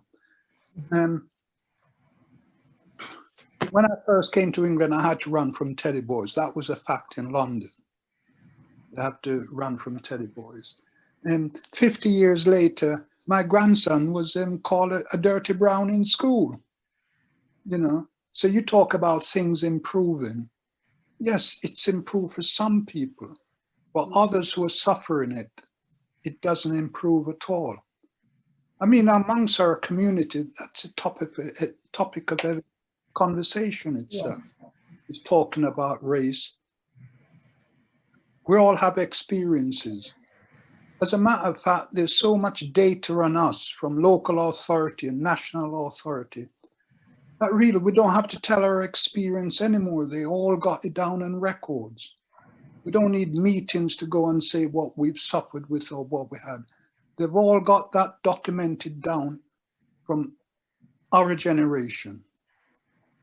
They've grilled us about our experience. We go through tears to tell them these.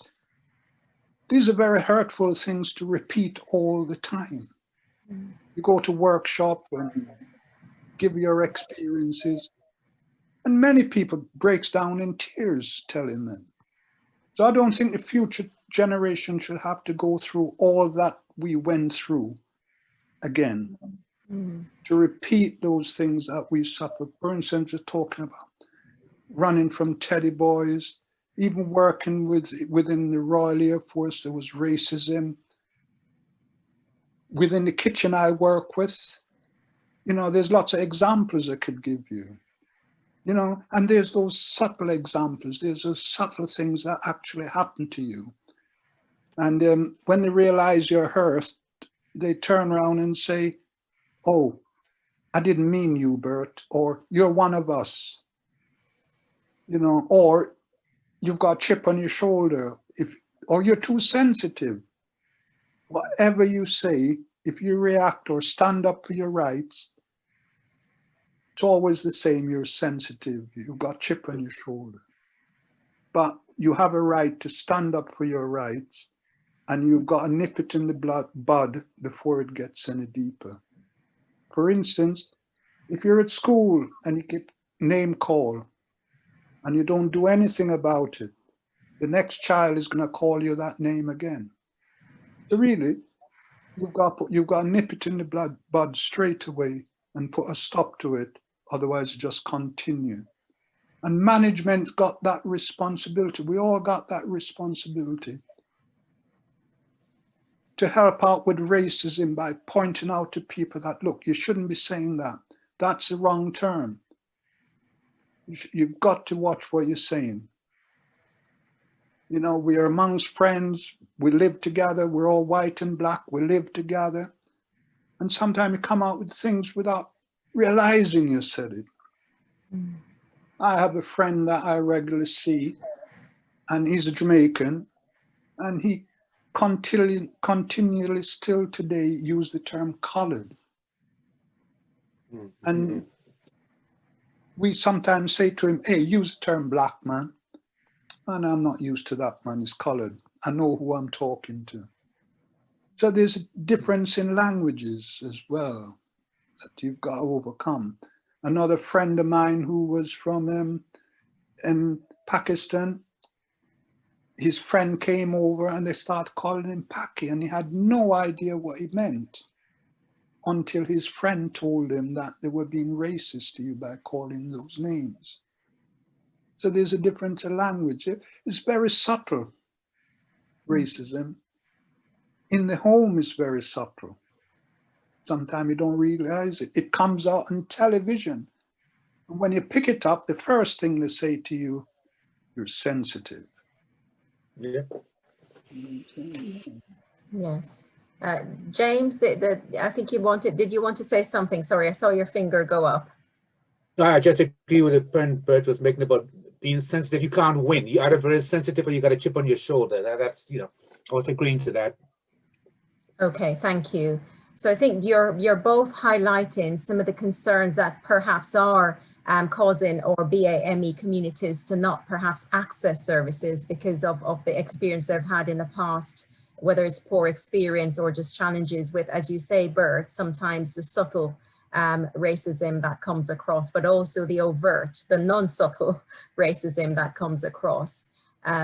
One of the questions that I've come across, I think will follow up what we've just been discussing is there any anti-racism and unconscious bias training currently happening in the NHS? So directed at Siobhan and Vivek. Not equalities and diversity training, this member of public has asked. What they're meaning is more around anti-racism and unconscious bias, because she has said in her feedback is that they don't mean the same thing. Having equality, diversity and inclusion training is not the same as having anti-racism and unconscious bias training.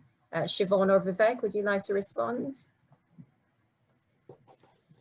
Yeah, sure. So great question. I'll kick off. Vivek, come in if there's anything you wanted to add.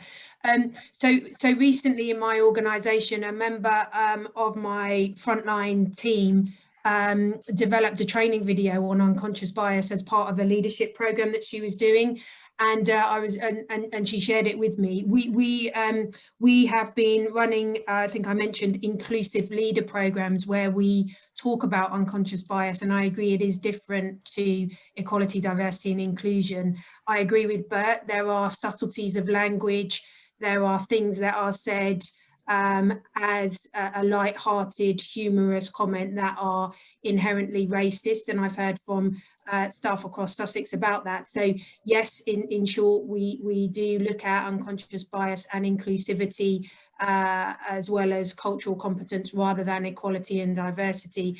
And we've recently had a really great example where a clinician made a really fantastic unconscious bias video, which we pushed out across all 5,000 staff in the organisation. I don't know, Vivek, if you have anything to add.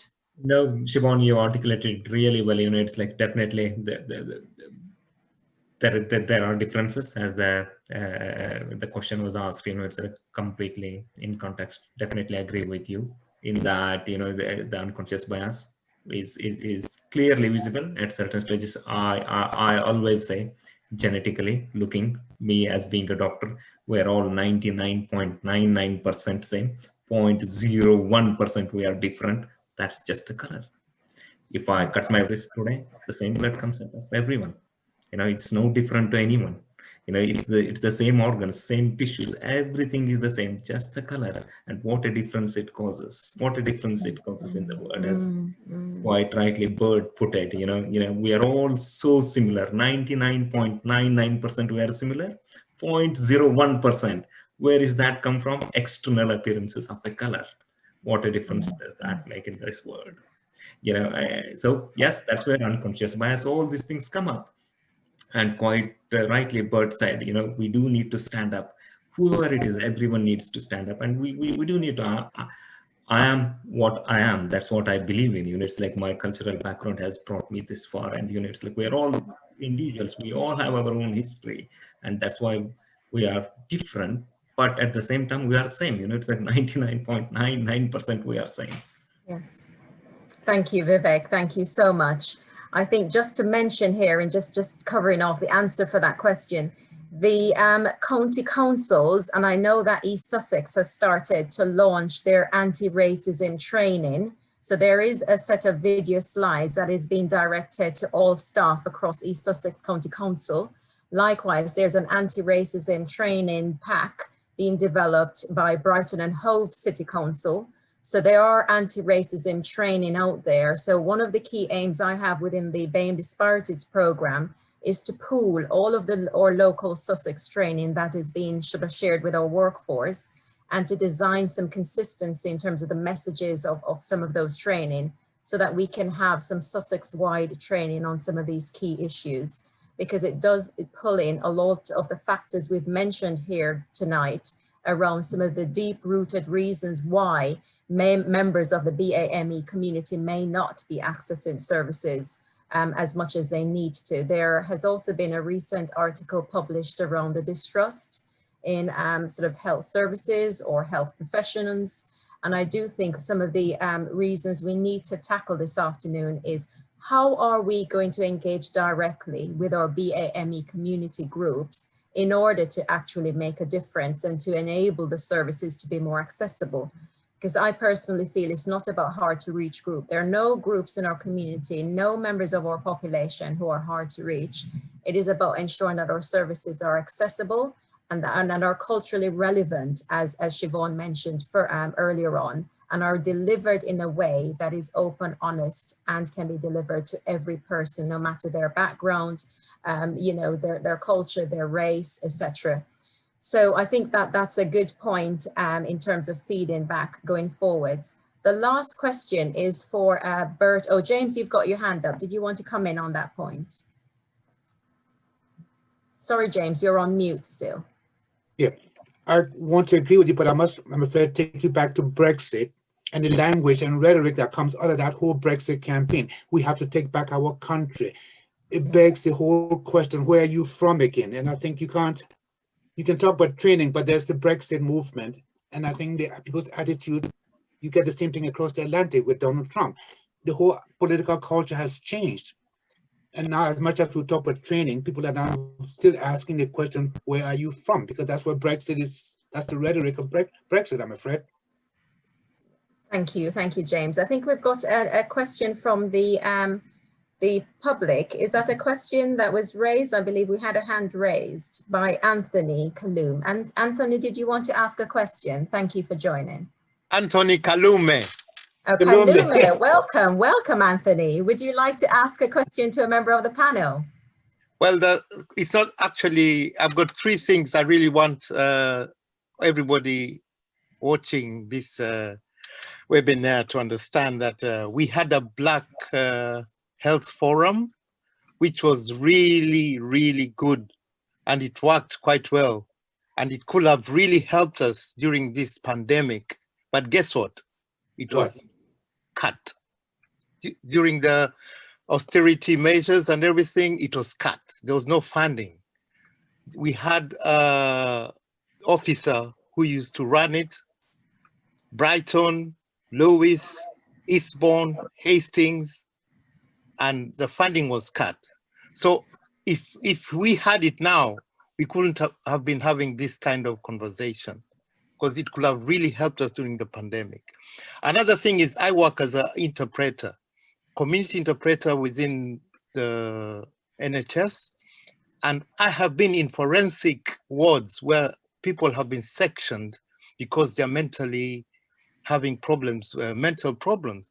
But the assessment test that they do to these people who don't speak English, they don't understand the culture of England, are told to end a nursery rhyme to see if they're mentally capable. So you can imagine how bad the culture is for the Black or people who don't speak English to be assessed using the measures of English grown people. So these are the things that we need to sit down, look at the assessment. You know, we have doctors here, we have people who are mental therapists within this group, and they know exactly what I'm saying. This measurement of capacity of getting somebody sectioned, we should look at it. And the last thing is, could we have a directory of all the Black therapists in Sussex, please? Thank you.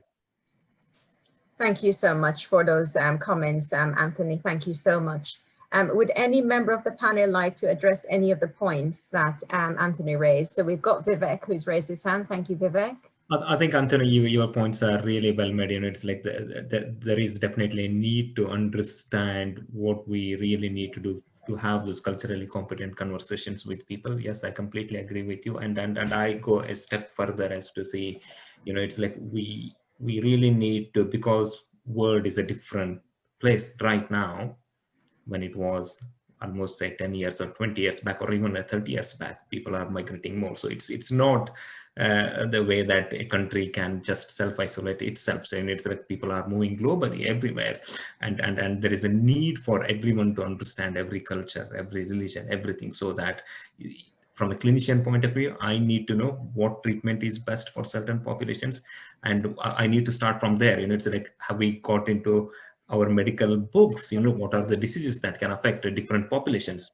We don't know that. Whatever is published is in the white realm still. You know, it's like whatever the research studies that are conducted, you know, they do recruit proportionately a higher number of white populations because that's where they're conducted. So there is a work definitely that needs to be done, and we need to look into that. And I absolutely agree with you. You know, definitely there are things in pipeline too, you know, to address them. It's not that people have noticed and just sat there. No, at least we are definitely making sure that people are getting involved in these things, and patients do have a voice. I'm pretty sure when I did my psychiatric job almost around 15 years ago now, definitely we were looking into what can be done for BAME populations. If there are sections, whom do we need to call, arrange interpretation, but it's just not the interpretation. How can we be culturally sensitive? It was looking at that point. And also to coming to my other point is to going ahead, looking into the research. Do we involve BAME population into more? You know, it's like we need to be ethnically diverse in everything that we do to have that enriched experience for everyone. Thank you so much, Vivek. And I believe we're getting a lot of comments in the sort of chat function, a lot of things that I'd love to be able to share what members of the public have put forward. But unfortunately, we have run out of time for questions this afternoon.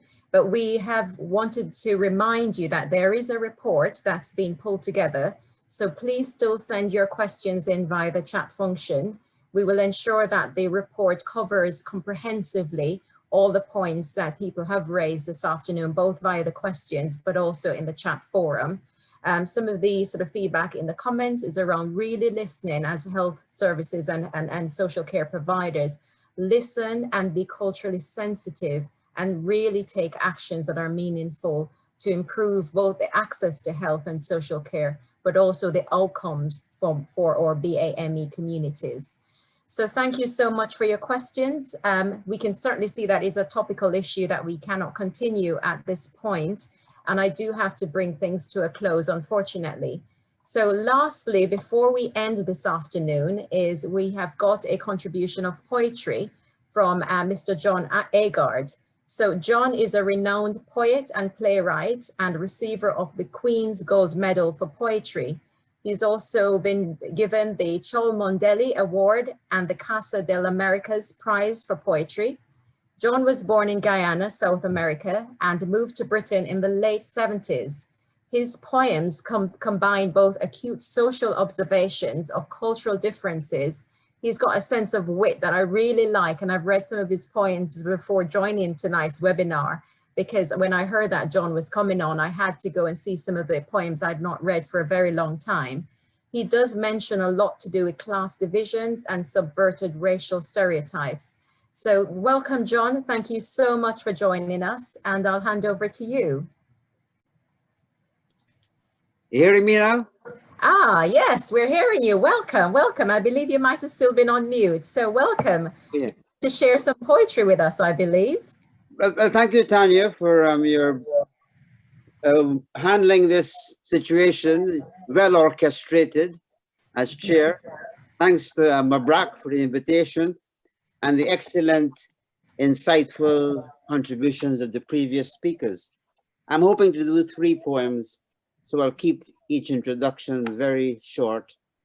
Interestingly, Bert referred to the subtleties of language. And as you know, the old saying, the first casualty of a war is language. The most extreme example of that is to describe carnage as limited collateral damage. But looking at the English language specifically, I can think of no more marvelous metaphor for diversity. You only have to think, for example, of the word anorak coming from the Inuit people, bananas from the Bantu, hammock from hamaka, the Amerindian. So in that context of the richness of diversity, this poem I've written here, you have to imagine it in the voice of a news reporter. It is called Reporting from the Front Line of the Great Dictionary Disaster. Why has the English dictionary grown so thin? Why is it weeping between its covers? Because today is the day all words of foreign origin return to their native borders. Linguists are rioting in the streets. Crossword lovers are on hunger strike, but words are voting with their feet, and familiar objects across the British Isles have staged a mass evacuation. Anoraks have been seen flying off backs, remaking their Inuit tracks, bananas, hands forming a queue, bound for a Bantu rendezvous. Pajamas without regard to size or age, take off on a Hindu pilgrimage. Sofas huddle themselves into caravans, their destinations, the Arabian sands.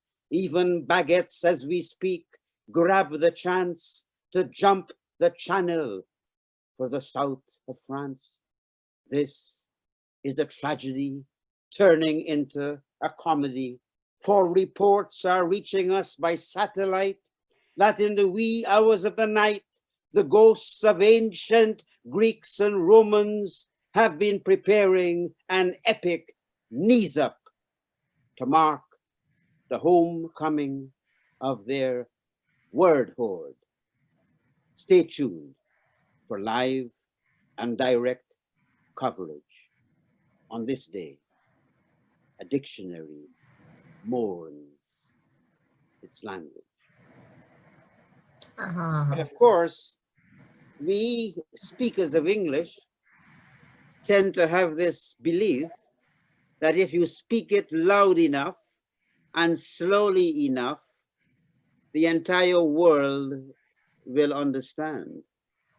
And I believe that attitude can be applied not only to people, but to contact with plants. During this lockdown period, a lot of people have been gardening. Grace Nichols, a poet, has been inspired by plants, flowers. And people believe if you speak loud enough to the plant in English, the plant will no doubt understand. The naming of plants, coming back to the issue of language, is another interesting insight into the power of naming and colonization. I'll give you one very quick example. You take Poinsettia. The native Indians, the Aztecs, the Incas have a beautiful name for Poinsettia, but a French diplomat from New Orleans goes to the Caribbean, Monsieur le Poinsette, and then it becomes Poinsettia. So just looking at flowers and the names of plants, you can see the work of empire. So in this poem, I am talking to plants and giving advice. I'll do this for Mabrak and Vanu, since they've got such a wonderful translation service. Always talk to your plants. Sit back and watch them flourish. Good advice. Of course, we presume that all plants speak English. Speak slowly. Watch them bloom. If necessary, shout each syllable.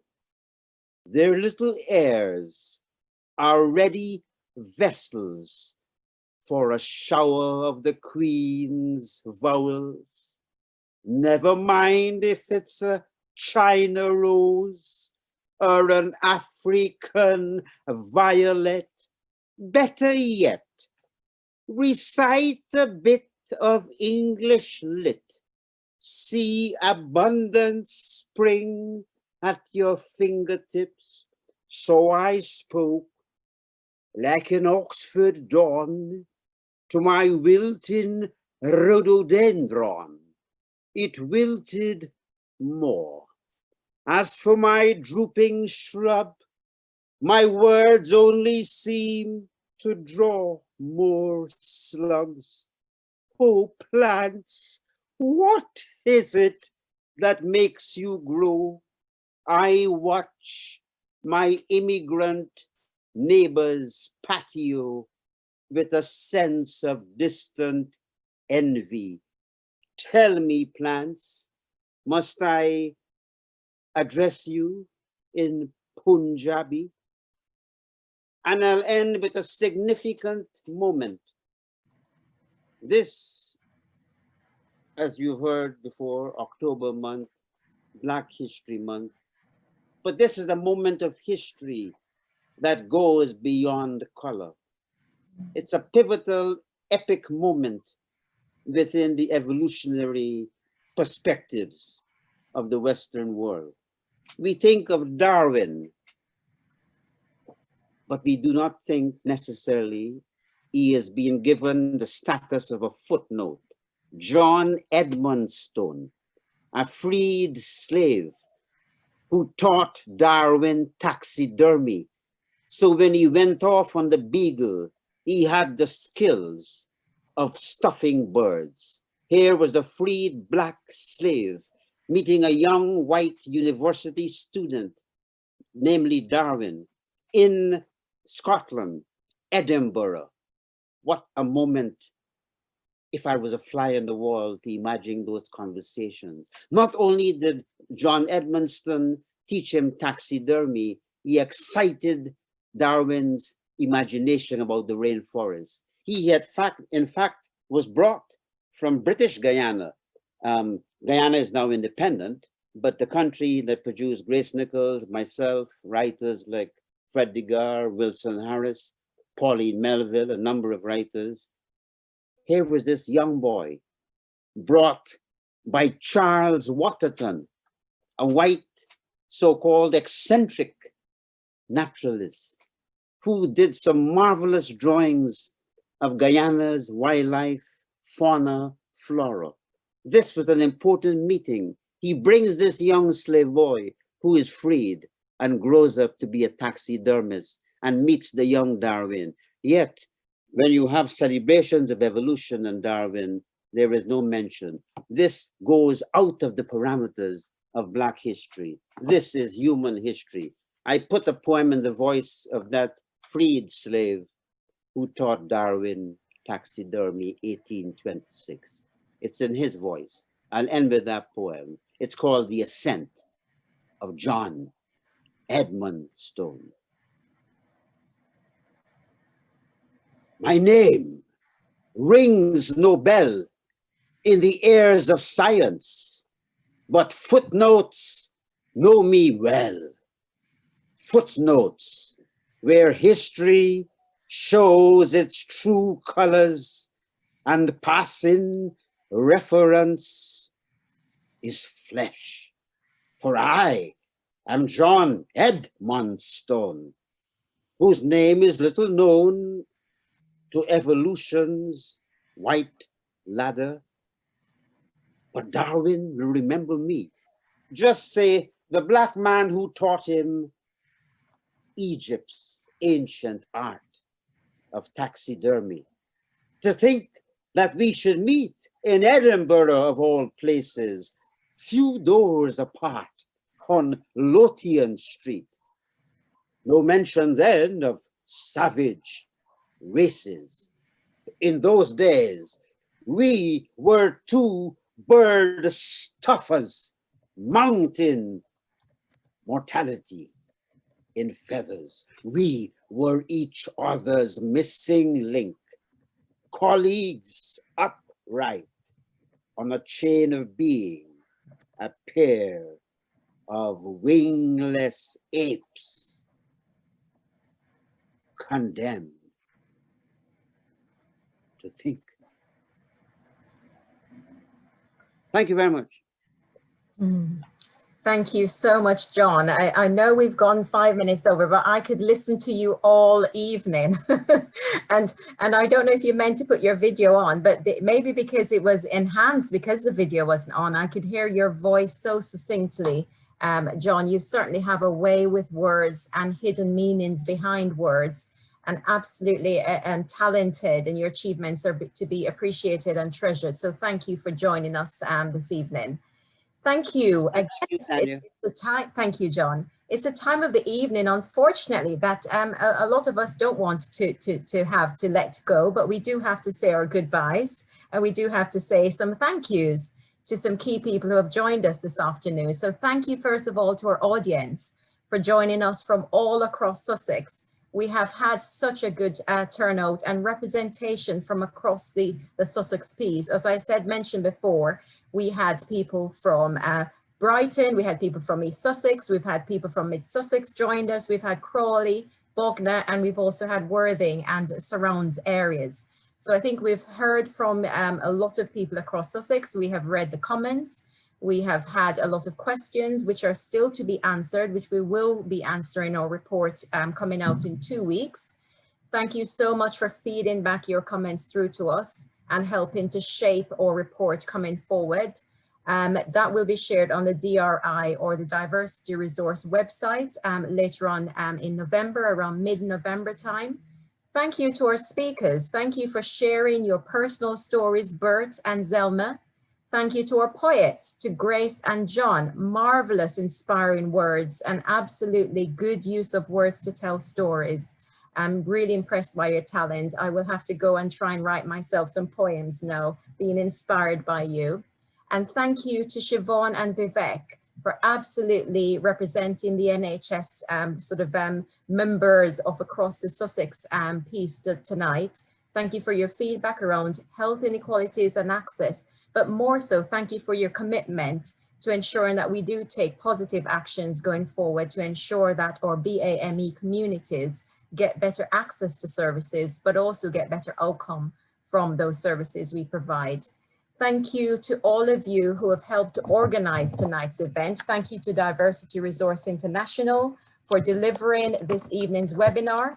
Thank you so much for the production behind the scenes, technical management that has happened. I'm sure it's not all been easy, but it seemed effortless this afternoon. Thank you to Diversity Resource International for also delivering our subsequent webinars, which I wanted to highlight to members of our public. We've got 3 webinars to come. We've got a webinar on mental health, access to mental health and well-being. We've got a webinar to come on job opportunities and promotion, so looking at workforce and access to jobs and opportunities. We also have a webinar to come on education. So how does Black Lives Matter in education? So I agree that these are all topics of interest for members of our public, and we hope you can join us again for future webinars. They are all advertised on the Diversity Resource International webpage. So please do join in. I also see that we have put links in the chat to various different articles, information, and obviously to the upcoming webinars. So thank you to all of you. You've been wonderful this afternoon, and it's been a really diverse and inclusive discussion. And I will now say good night and goodbye.